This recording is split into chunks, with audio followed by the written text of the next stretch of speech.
Jungle.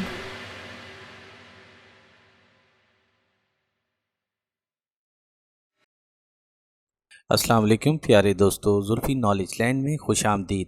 سلطان صلاح الدین ایوبی رحمۃ اللہ علیہ واضح رہی کہ حضرت عمرو بن العاص کا شمار دنیا کے ذہین ترین افراد میں ہوتا ہے۔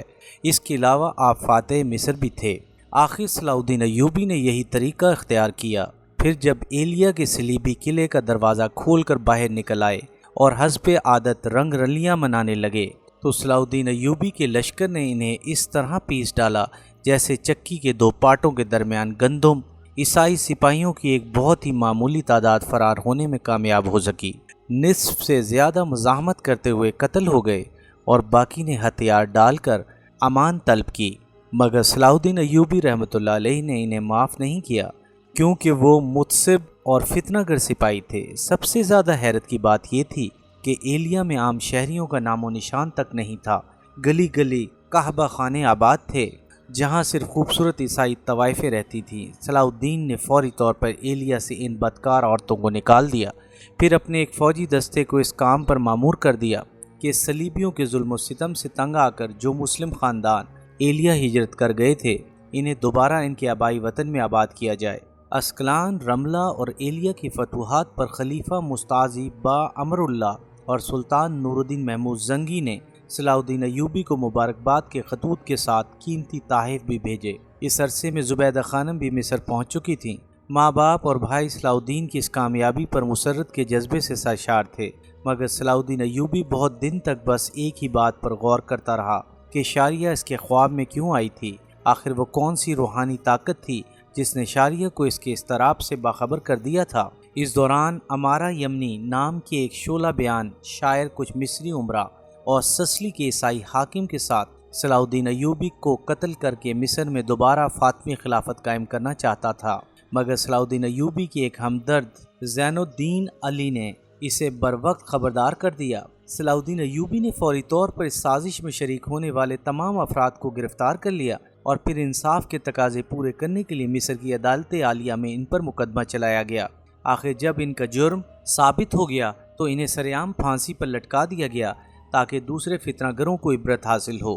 ابھی اس واقعے کو چند دن ہی گزرے ہوں گے کہ سلطان نور الدین زنگی کے حکم پر صلاح الدین ایوبی نے 568 ہجری میں کرک پر لشکر کشی کی اور اس کا محاصرہ کر لیا۔ اسی محاصرے کے دوران صلاح الدین ایوبی کو ایک جاں گداز خبر ملی۔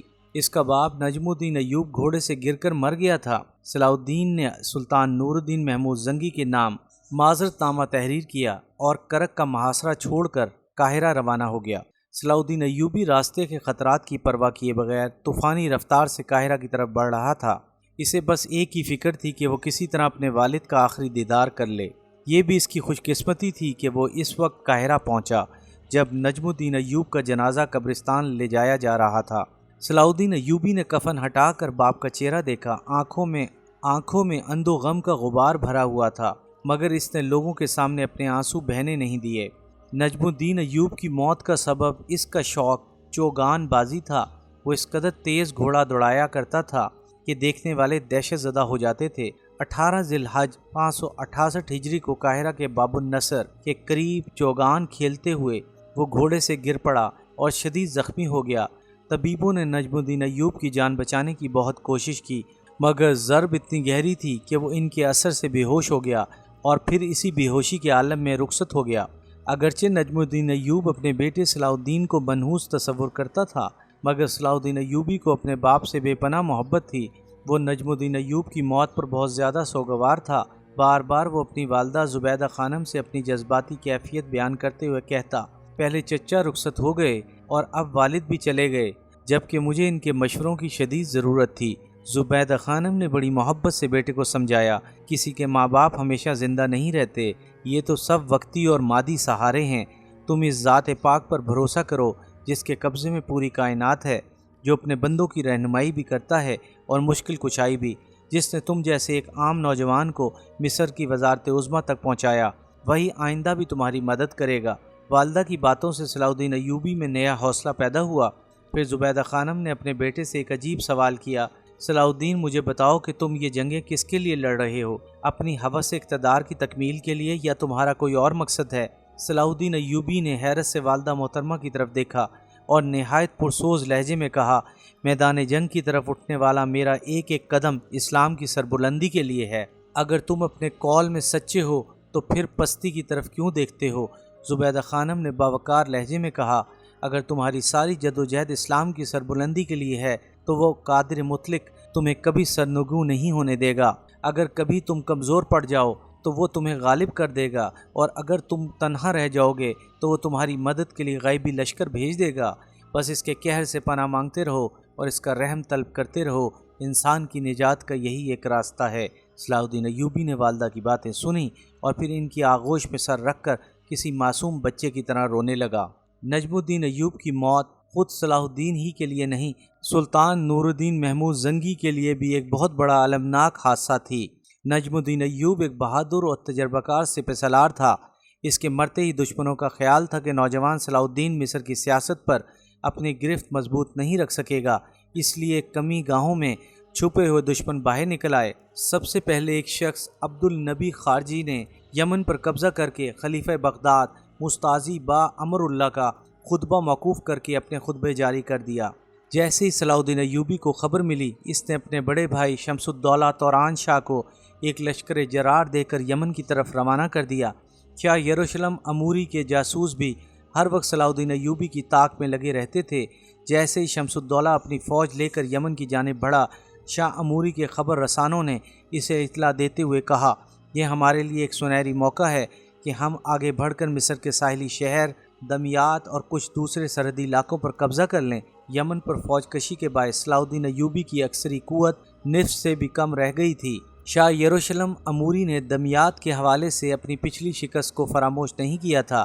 جب سلطان نور الدین محمود زنگی کے لشکر نے بروقت دمیات پہنچ کر شاہ اموری کے سارے منصوبے کو خاک میں ملا دیا تھا اور باقی کثر بارش اور ہوا کے طوفان نے پوری کر دی تھی۔ شاہ اموری اپنی اس شکست کو یاد کر کے اکثر پیچ و تاب کھایا کرتا تھا۔ اگر اس کا بس چلتا تو وہ سلطان نور الدین محمود زنگی اور سلطان صلاح الدین ایوبی کے ساتھ ان کے خاندانوں کا نام و نشان تک مٹا دیتا۔ ابھی وہ دمیات کی شکست کے زخموں کو کورید ہی رہا تھا کہ فرانس کا مشہور کاہن بطریق یروشلم پہنچا۔ شاہ اموری ذاتی طور پر بطریق سے واقف نہیں تھا، مگر بطریق شاہ فرانس لوئس ہفتم کا خصوصی خط لے کر آیا تھا۔ اس خط میں تحریر تھا، یسوع مسیح آپ کی اور یروشلم کی حفاظت کرے، میں مقدس کاہن بطریق کو آپ کی خدمت میں بھیج رہا ہوں۔ یہ ہمیں بتائیں گے کہ کن اوقات میں مسلمانوں پر حملہ کیا جائے تاکہ صلیبی آئندہ شکست سے محفوظ رہ سکیں۔ مقدس کاہن بے شمار روحانی طاقتوں کے مالک ہیں۔ شاہ فرانس لوئس ہفتم کا خط پڑھ کر شاہ یروشلم کے چہرے پر ناقابل بیان مسرت کی لہر دوڑ گئی اور وہ کاہن بطریق کے ساتھ بڑی عزت و احترام کے ساتھ پیش آیا۔ اموری نے فوری طور پر کاہن بطریق کے لیے اپنے محل کے ایک گوشے میں بہترین رہائش کا انتظام کیا اور بطریق کو دنیا بھر کی آسائشیں فراہم کر دیں۔ بطریق اپنے وقت کا زبردست ماہر نجوم تھا، مگر وہ بے خبر عوام پر اپنی برتری ثابت کرنے کے لیے خود کو کاہن کہا کرتا تھا۔ زمانے قدیم میں کہانت ایک جادوئی عمل تھا جس کے ذریعے چھوٹے شیاطین آسمان پر جایا کرتے تھے اور فرشتوں کے درمیان ہونے والی گفتگو سن لیا کرتے تھے اور پھر وہی گفتگو زمین پر آ کر کاہن کو سنا دیتے تھے۔ کاہن اس گفتگو کی بنیاد پر بادشاہوں کے دربار میں بیٹھ کر پیش گوئیاں کرتا تھا، پھر وہ باتیں سچ ثابت ہوتی تھیں اور سادہ لوح عوام کی نظروں میں کاہن ایک مقدس شخصیت قرار پاتا تھا کہ اس کا تعلق آسمانی دنیا سے ہے۔ کہانت کا یہ سلسلہ صدیوں جاری رہا۔ پھر جب حضور پاک صلی اللہ علیہ وسلم کی پیدائش مبارک کا وقت قریب آیا تو آسمان پر فرشتوں کے پہرے بٹھا دیے گئے اور شیاطینوں کے تمام راستے بند کر دیے گئے۔ پھر بھی اگر کوئی شیطان آسمان پر جا کر فرشتوں کی گفتگو سننے کی کوشش کرتا ہے تو ایک جلتا ہوا ستارہ اس کا تعاقب کرتا ہے۔ اس طرح شیطان یا تو جل کر راکھ ہو جاتا ہے یا پھر فرار ہو جاتا ہے۔ موجودہ سائنس جلتے اور ٹوٹتے ستاروں کو شہاب ثاقب کہتی ہے، مگر قرآن کریم کے مطابق یہ وہی ستارے ہیں جو شیاطین کو ہلاک کرنے کے لیے مارے جاتے ہیں۔ سورہ صفات میں اس کا مختصر ذکر موجود ہے۔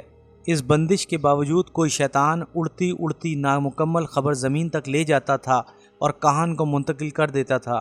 اس طرح ہزاروں خبروں میں کوئی ایک خبر سچ نکلتی تھی اور کاہن کی دھوپ من جاتی تھی، ورنہ حقیقتاً جو صحیح کاہن تھے انہوں نے اس حقیقت کا اعتراف کر لیا تھا کہ پیغمبر اسلام کے دنیا میں آنے کے بعد کہانت ختم ہو چکی، مگر بطریق ایک عیار شخص تھا۔ اس نے بعض جادوئی عمل کر کے ایک چھوٹے شیطان کو تسخیر کر لیا تھا جو مختلف انداز میں شعبدہ بازی کے کرتب دکھایا کرتا تھا۔ موجودہ زمانے میں بھی ایسے شعبدہ بازوں اور جادوگر موجود ہیں جو انسانوں کو ہیپناٹائز کر دیتے ہیں اور ان کی نظر باندھ دیتے ہیں۔ ایپیسوڈ 64 اختتام پذیر ہوئی۔